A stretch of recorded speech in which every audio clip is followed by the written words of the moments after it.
We're still here. We haven't been beaten by police in Galveston, Texas. Have been tased yet. Tasered.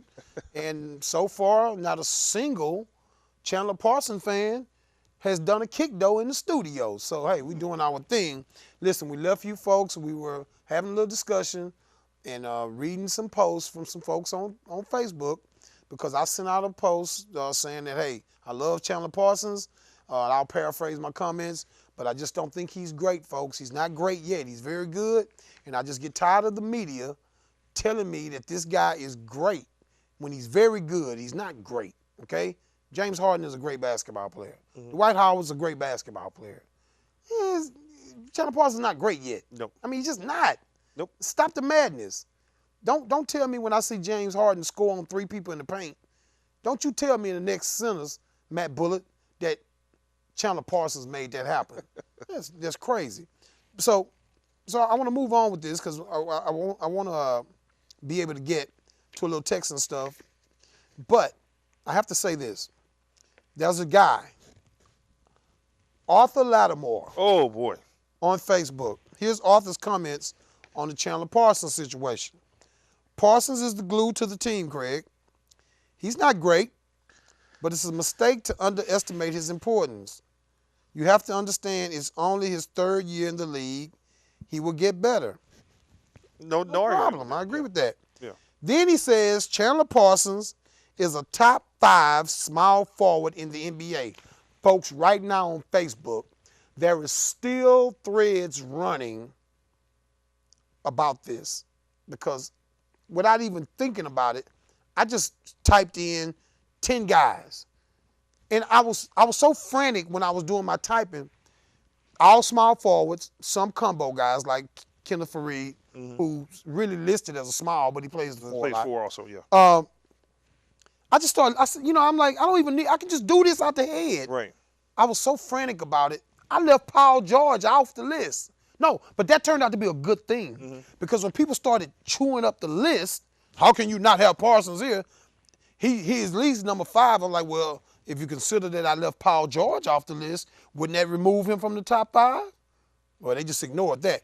So what I did, I said, well, here's a list of 10 guys that if you were in a game 7, you might want to have more than Chandler Parsons. Right. And I said, here's where you people on Facebook only read what you want to read. I said, the top 5 guys, don't even debate me about it. I'm not going to debate you on those. Exactly. That's a closed case. I said, but the second 5 is debatable, but the point I'm making is Parsons is not a top 5 guys. Right. So here are the 5 guys I gave. LeBron James. Obviously. Kevin Durant, and we know LeBron moves from the 2 to the 3 to the 1 to the 4. Whatever. But he's a small forward. Yeah. LeBron, Kevin Durant. No doubt. Carmelo Anthony. No doubt. Kawhi Leonard. No doubt. Josh Smith. There we go. And now that's the guy they attacked. Josh Smith. Now we both know Paul George really belongs on this list, right probably behind, I'll say Carmelo has done it too long, so Paul George belongs behind Carmelo Anthony. Agreed. And you could argue he belongs in front of Carmelo Anthony. You wouldn't put him in front of Durant or in front of LeBron. That would mean your number 5 guy would then become Kawhi Leonard. That would then from there I've got Luol Deng, Kenneth Fareed, Paul Pierce. Yes, old Paul Pierce. Still can ball. For 1 game over Chandler Parsons.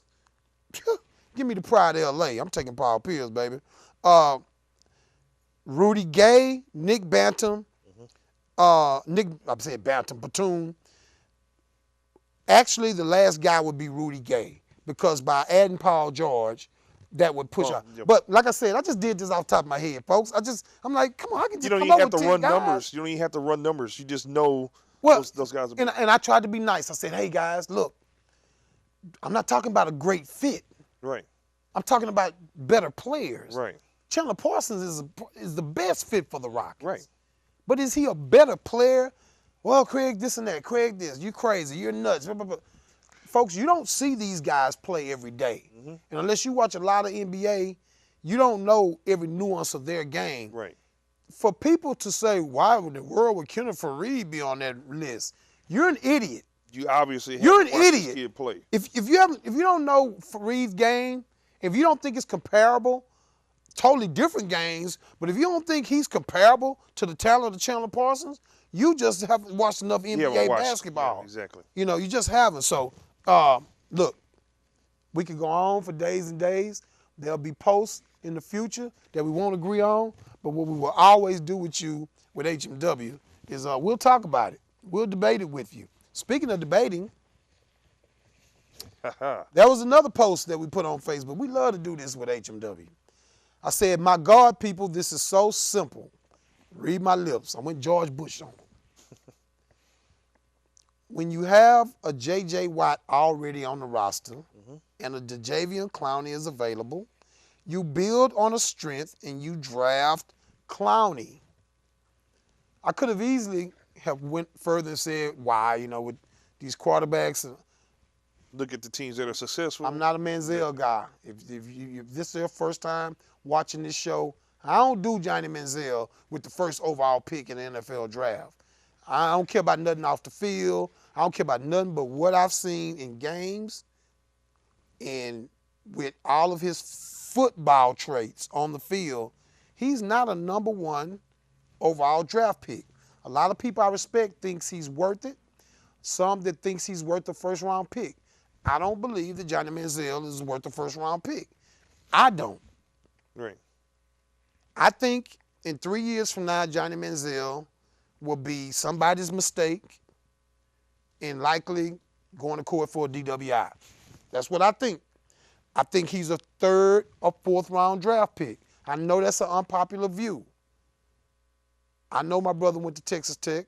I'm not hating on the Aggies.